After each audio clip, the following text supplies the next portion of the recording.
Welcome to Buffalo Campday Recap. I'm Thad Brown along with Carl Jones. It is day 13 of camp.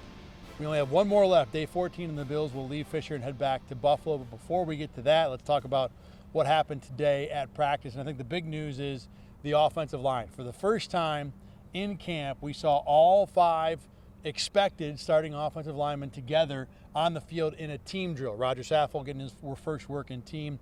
Now, to be fair, it was not full pads today. It was just helmets and shells. So it wasn't authentic offensive line play. But regardless, you know, Carl, a good moment for this line to take a step forward. There's still almost a month left of the first game. Plenty of time, you would think, to get this offensive line ready to go. Especially you want to build some of that continuity, you know, get things meshing together, especially in the run game. You know, Mickey D he talked about wanting to, improve the run game this year, and the best way to do it is when everyone's healthy and available on the field. So that's more of a rhythm and timing type of deal. And when they're all together, healthy, and out there, they're able to build that out and see if they can continue to do that a month out from the season. Standout guys from practice today, I liked Tommy Sweeney. Had a couple big catches, had a back shoulder play in the end zone. Second team red zone drill, made a really nice catch, went to the ground, held on. The rest of the offense came out and celebrated with him. Quentin Morris, the other third, maybe fourth tight end, made a spectacular diving kind of behind the body kind of catch. So the down the depth chart tight ends had a really nice day. I was impressed with both of them. You liked one of the corners, one of the not down the depth chart guys, a guy we see play all the time. And Dane Jackson made a play today where I was looking at him a little bit and Kyrie Elam, and they were talking, going back and forth, and all of a sudden, Terrence talking to Kyrie, and then he just darts off to Josh Allen for a blitz. Josh Allen would have got sacked in the game. It was just perfect, and it goes to show that he's a little bit underrated, especially from our perspective. He's not really around a lot of plays, and that's for good thing. Josh Allen's not really testing him a lot of the time, and he made another play in the end zone in that same red zone drill. Gabe Davis went in motion, and he found a way to get the ball out, and he's showing that he's able to be a guy who can blitz, make some plays on the ball, and it goes to show he's one of the more underrated, not just guys on this team, but in the entire league at that position. And he's continuing to show that he's improving, and he's going to take another step this year, I believe. Yeah, and I think for a position corner, technically he's the nickel, but it is the corner position, where there is a decent amount of uncertainty on the outside. Having Dane Jackson, having that confidence that, okay, that spot is fine. We're going to do a lot of different things there. And we talked about it during practice, too. The nickel corner for the Bills is quite a position. You're not just covering the slot receiver, you're also having to be in multiple coverages, but you're also the third linebacker a lot of times. You've got to be in run fits. You've got to be able to, make tackles, and Dane Jackson's been excellent at that so far. Oh, yeah. I mean, you got to think about, all the mental things he has to go through, right? The same mental responsibility that Kyrie Elam has to learn, Dane has to know that. The same stuff that Jordan Poyer and Micah Hyde have to learn, Dane has to know that. And then, Edmonds, by the way, I got to know what he's doing as well. Yeah. So it's a tough position, but if you can excel at that spot, it allows Leslie Frazier to do a lot of things, man, a lot of things. On the flip side of that corner, Kyrie Elam had a strong-ish first week and a half or so, was very physical in receivers' faces, making a name for himself, even to the point where he seemed to be annoying Stephon Diggs more than once. I think we've kind of seen now, as camp has gone on, the book on Elam's becoming, if he gets his hands on you, he's in pretty good shape. But if he can't do that, then he's chasing a lot of the time. And, you and I watched him in college. This was kind of the impression we got of him at Florida, that, press coverage, yes. Other than that, there are a lot of questions, and I don't think he's answered a lot of those questions so far. And one thing that you've been noticing, or at least believing to notice, interpreting from just watching him in practice, is that there might be a lack of confidence in his ability or maybe his technique at this point. Yeah, you got to trust what he has. He's a physical freak out there. I mean, he's tall, he can run, and I feel like at a lot of times, especially at the line of scrimmage, he's just trying to grab onto the receivers instead of just trusting his feet. We talked about early on in camp where they put the gloves on him because he was trusting his hands too much. You know what? Trust the feet. God bless you with the ability to run with anybody, most outside of Tyreek Hill, right? With anyone in this league. So trust that ability. And you're seeing, some of the other guys on the roster, like a Benford, Dane Jackson at times, who do trust their feet and they're able to stay with guys, in and out of breaks and make plays down the field. But if you're cooked at the line, strike up the band, right? You got nothing. Yeah, exactly. Yeah, So fire the cannon is about to be a touchdown. Exactly. Yeah, So you're on social media. So he has to continue to work on that aspect of his game. But that's all confidence and repetitions, and we'll see if he can continue to progress in that part, because you can't fix up there. I don't know how often you can play on the field. So the interesting result of that is that you have the first-round pick that might be struggling a little bit, and you've got a sixth-round rookie in Christian Benford who continues to get first-team reps. Now, I will say today he was targeted more than a few times, and again, when you're a corner, if we're seeing you, that's not always a good thing, but sometimes it means the ball's going your way, and there's a reason for that. And that was one of those days for Benford. It wasn't terrible, but he was giving up catches. And then you've got a seventh-round pick in Dane Jackson, who, a few days ago I wondered if maybe he had fallen behind the two young guys. But Jackson, the last few, has been the guy that doesn't get the ball thrown his way very much. And I think the guy that, at the very least, and we talked about this even when I was kind of down on him a little bit earlier in the week, this is still going to be a competent, dependable guy at worst. So it is an interesting, assuming Trey White's not involved, and he may be back in time, who knows, it is an interesting three-way battle now for two spots on opening day. And even if, two guys pull out in front, I wouldn't be surprised at sitting here right now. Ask me again tomorrow. I might have a different call tomorrow. But sitting here right now, I wouldn't be surprised to see all of those three guys playing in the game against the Rams. We've got preseason games. We've got 4 more weeks of camp to go. But it is fascinating that this corner debate and this corner battle really hasn't shaken itself out too much, other than we got an extra name and we didn't expect in Benford. Yeah, he's really stepped up. I mean, to be honest, like we said in the beginning of the camp, I completely forgot that the Bills drafted a corner in the sixth round. Like, he really wasn't making a lot of plays. Now, due in large part, sixth-round pick, you're going to be on the third team to start. Mm-hmm. But he's done his job, and we talked about it. He was running with the ones in that red zone drill, and Kyrie Elam was with the twos. Now, don't make too much out of that. They're one drill. It's one drill, but they clearly have a belief that he's able to handle more on his plate.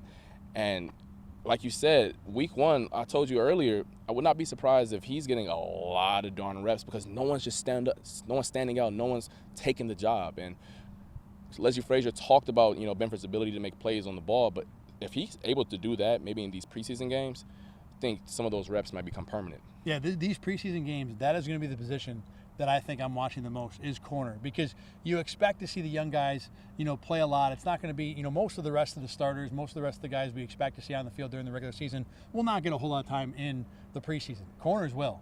In large part, because you got 2 of these 3 guys that have never been in an NFL game before. So they're going to play, and they're going to have a lot of opportunities to, again, move ahead, maybe take that job and grab it with both hands, unlike what any of the 3 have not done so far through camp. Now, Carl, you got a chance to sit down with Christian Benford today, a Villanova kid. He's got a heck of a story coming here to Buffalo. Yeah, I talked to him about being a small school guy. He really doesn't like that phrase, even though Mickey D loves talking about loves his small school guys.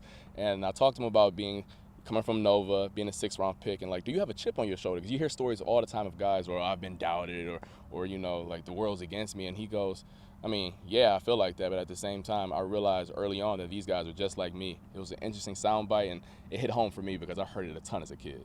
The person that lined up on the field is you at the end of the day. It's not Villanova, it's not the small school, it's me, Christian Benford, that lined up with anybody and everybody, you know what I'm saying? Regardless if it was big, small, faster than me, shiftier than me, bigger schools, more money, not enough money, poor, whatever, you feel me? I was lining up with them, regardless. And if they bleed red, they got fear in their heart just like you do. And we'll have more of Carl's conversation with Christian Benford coming up on News 8 later on this week. A couple injury updates today. Stephon Diggs did not practice. Officially, it was a veteran rest day. It did create a bit of consternation and controversy early in practice because, as most of the print media are wont to do, they show up and they start checking, who's here, who's not here. And when you don't see 14 on the field, that's a notable thing to discuss. And no one really knew where he was. He had been in morning meetings. He did finally come out for practice, maybe about 45 minutes into practice. It was a vet day for him, so it wasn't like he had to be out there. Got a big crowd, cheer from the crowd. All seems okay in the world of number 14 for Buffalo. Not so much with Tavon Austin. He also missed today's practice, was not on the field, officially just has tightness, doesn't seem serious. Austin so far, though, has been a guy that has really not made a name or made enough plays to where you think he's got a really good chance to be a member of this roster despite having a pretty good minicamp. But, with the receivers down today, we got to see some Jake Kumaro, some Tanner Gentry play first team. I don't know how much of that we'll see in the regular season, but it did happen today. And, Carl, we both saw Gabriel Davis look pretty good with Josh Allen today. If people want to talk about Gabriel Davis ascending into that top 25 receiver in the league conversation, he kind of looked like the guy today, making some plays over the middle, being big and explosive. He looked really good in Indy. So that Gabe Davis, ascension, mean, it's looking pretty promising so far, especially with the O-line being healthy, being able to have some of those longer developing routes with more time for Josh, and kind of showed today. Yeah, I think top 25 is probably a little quick for him. I'm just telling you what I'm hearing. I don't know about that, but I'm just saying. I'm sure there's a lot of talk about top 25 around here. Right, exactly. He's got a little ways to go. I mean, he had a solid day today. I really was impressed too with the connection from Josh Allen's end. There was one throw where Davis was double. It was in between his zone, so there's a lot of guys, a lot of traffic, and Josh put it in a great spot. He had another one where Allen was able to get the ball over Greg Rousseau, who kind of dropped deep into coverage and fit it in front of a dropping corner. I think it was cover 3, so corner on the outside, to get it into Davis. So the connection continues to be there, And now look, if the Bills were to not have Stephon Diggs for a long period of time this year, Gabe Davis is fine, but this is a lot different defense without Stephon Diggs. But regardless, Davis had a good day today, and I think certainly encouraging. Again, top 25. I know I've seen that out there a little bit. I mean, there's a lot of good receivers in the league. I don't know about 25 either, yeah, but right. It was a promising day for him. Yeah, very solid. I mean, he's an upper end number 2, I think, at worst right now. But you're talking that makes him the 40th best receiver, right? Something like that. All right. Also today, Tim Settle addressed the media. Now, I sat down with Tim Settle last week, and there's a great story with him on RochesterFirst.com. I encourage you to go check that out. Tim Settle is an amazing personality, a guy that always keeps people up. But one thing that he commented on, and Jordan Phillips also talked about it earlier this week, defensive line coach Eric Washington, the former coordinator in Carolina, a guy who worked under Sean McDermott when McDermott was back with the Panthers, has certainly made a pretty big impact on this D-line. Ed Oliver in particular is a guy that's being talked about of feeling the Eric Washington impact, and both Settle and Phillips have been impressed with what the Bills have gotten from the defensive line coach so far. Settle will be the first voice you hear right now. A guy that wants to coach, a player, that's all a player can ask for. As far as, him, we get some extra work in, even in the walkthroughs before practice. He wants his players to be great, and he stands on that, as far as he's going to teach you as hard as you want it. He's just a real coach. He doesn't sugarcoat things. If you're doing good, you're doing good, but if you're doing stuff wrong, he doesn't just yell at you, he coaches you, and that's different in this league, you know what I mean? He treats you like a man. He has the right way of approaching everybody in different ways and getting them going. He's just a phenomenal coach. And I will say, just watching Eric Washington conduct defensive line drills, there is a different level of instruction. Not that I've ever played defensive line or coached defensive line, but I have been impressed with the command he has of that group, and the constant refrain that you get from the defensive lineman is how impressed they are with what he has to say. So it definitely, look, the guy that's been in the league for a long time. He's got experience as a coordinator, so he knows the defense from a more macro point of view. I always like having those guys on my coaching staff. Someone who's had experience beyond the job you have.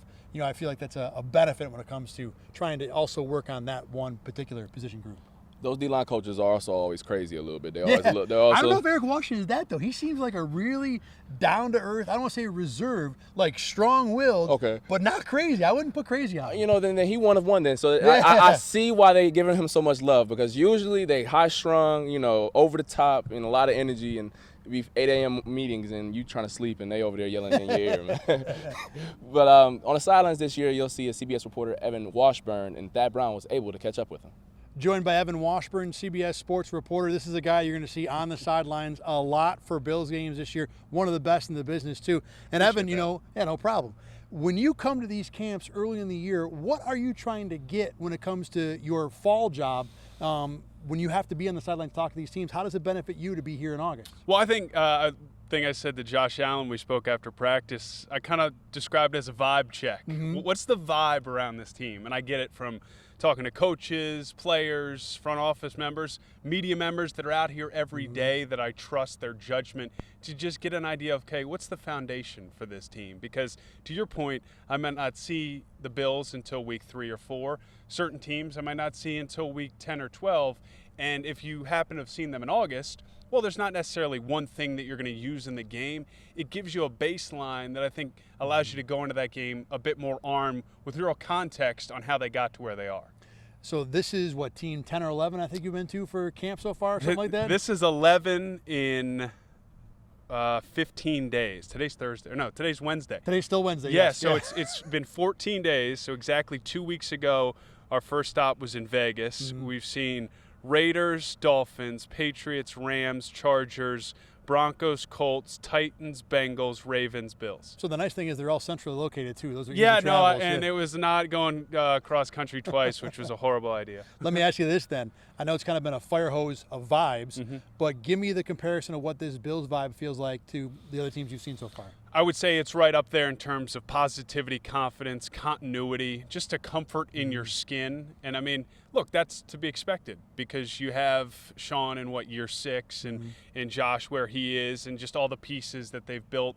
And again, the continuity. Now you go out to Las Vegas and see Josh McDaniels implementing his system with the Raiders. It's not going to have that same vibe, but that's not to say they can't be effective this season. I tried to sprinkle in the new look teams, the Broncos with Russ and Nathaniel Hackett, down in Miami with Mike McDaniel, and then obviously kind of the stalwarts now, and that's the Bills and the Ravens and even the Bengals to some degree. Your job is a lot about telling stories of this team, not less X and O stuff, although that's involved in that. When it comes to this team, I think story A1 is the expected Super Bowl run. But is there a part of this team or a player or a position that you're looking at and thinking, I'm interested to see how this story progresses through the season? Well, as I've spent more time on it, and again, this is where at times I defer to those that have been out here more, I'm intrigued by this defense because I think we know, now I should say, the number one story is going to be what's Ken Dorsey look like as a play caller. We know what he's been as a quarterback's coach. He's been really respected as a guy that's able to bring the most out of quarterbacks, but this is a different beast. I mean, he's running the show, and he's running a Ferrari in a lot of ways. So I think that's definitely the top story. But point being, more intrigued by this defense. They've made some key moves beyond just adding Von Miller that I think takes what was statistically the best defense in the NFL a year ago to maybe even a better group. Evan Washburn, CBS Sports. You'll see him all season long at all the big games. Thanks a lot for joining us. You got it anytime. Yep. One last thing from Bill's practice today. There was a kicking competition, not Matt Ariza and Matt Hawk. It was maybe emergency place kicker competition. After Tyler Bass had gone through the regular field goal drill, Micah Hyde, Matt Barkley, and Dawson Knox all took a turn swinging their leg at what was either a 33 or 34-yard field goal. All three made their kicks with room to spare. None of them were too high over the crossbar, but plenty high enough. And it seemed like the guys were having fun with it, and certainly I'm sure there was some trash talking going on behind the scenes. But Sean McDermott, who very rarely does things for no reason, probably just in case, hey, I mean, look, it can happen. Now to be fair, if Tyler Bass got hurt, Matt Ariza was a place kicker in college, so if he does win the punting job, they probably just go to him to be the guy. I mean, you would actually need a backup holder in that spot. So maybe Matt Ariza stays the holder, and you go one of these guys that kick short field goals. But I mean, you've got three reasonable options. I'd pick of the three. Micah Hyde would have been my guy, but you can make an argument for the other two. No, there's no argument. Micah Hyde, I love the approach. He was calm. Knox barely caught it within the crossbar. Yeah, no, he was over the crossbar, but just barely inside the upper. Yeah, it was tough. And then Hyde was right down the middle. Hyde, I mean, versatility. I mean, emergency punt returner, emergency kick returner. I mean, emergency kick. Hey, we saw some kickers get hurt in warm-ups last year, right? Yep. At the Panthers game. Yeah. Hey, it can happen. It can 100% happen, yeah. The Panthers game in Buffalo last year, their kicker gets hurt in warm-up, and they're stuck without a guy for the day. So, yeah, it can happen. Yeah, I mean, hey, I don't want to speak into existence, but yeah, McDermott has a method to his madness. No doubt about that. So do we, by the way. That's going to do it for this edition of Buffalo Camp Day Recap. Remember, you can listen every day on Spotify. You can watch us at rochesterfirst.com.